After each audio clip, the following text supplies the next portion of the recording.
เออแม่นน่าเป็นห่วงอยู่เพราะว่าถ้าว่าปิดช่องแคบเฮอร์มุซเนาะ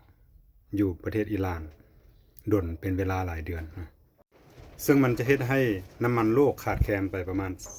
30%เนาะการขาดแคลน30%นี่ถ้าว่าเราบ่มีอำนาจการต่อรองนี่มันคือกับระเบิดนิวเคลียร์เลยเนาะระดับน้อยระเบิดนิวเคลียร์ทางด้านเศรษฐกิจเนาะตามการประเมินของนักวิเคราะห์ต่างประเทศคิดว่ามันจะเฮ็ดให้ราคาน้ำมันเนาะสูงขึ้นประมาณ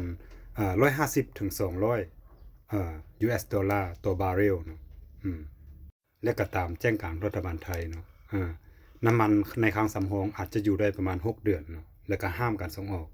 แต่ทางเลือกของเฮาก็มีเนาะนำเข้าจากจีนและเวียดนามแต่บ่ฮู้ว่าค่าขนส่งมันสิสูงส่าใดเนาะในนั้นราคาน้ำมันเป็นต้นทุนของการผลิตต้นทุนการค่าขนส่งเนาะต้นทุนของค่าของชีพของประชาชนเนาะตามการวิเคราะห์ของนักวิเคราะห์ต่างประเทศเนาะเขาว่าถ้าน้ำมันขาดอยู่ 30% มันจะเฮ็ดให้ค่าของชีพสูงขึ้นประมาณ50ถึง100%เนาะแล้วตัวอันตรายที่สุดก็คือว่าพวกเขาเจอมาแล้วตอนช่วงโควิดเนาะก็คือน้ำมันเป็นตัว input เด้เนาะในกระตาสินค้าของ GDP เนาะดังนั้นถ้ามีการขาดน้ำมันก็เป็นที่แน่นอนแล้วว่าเราจะควบคุมเงินเฟ้อได้ยาก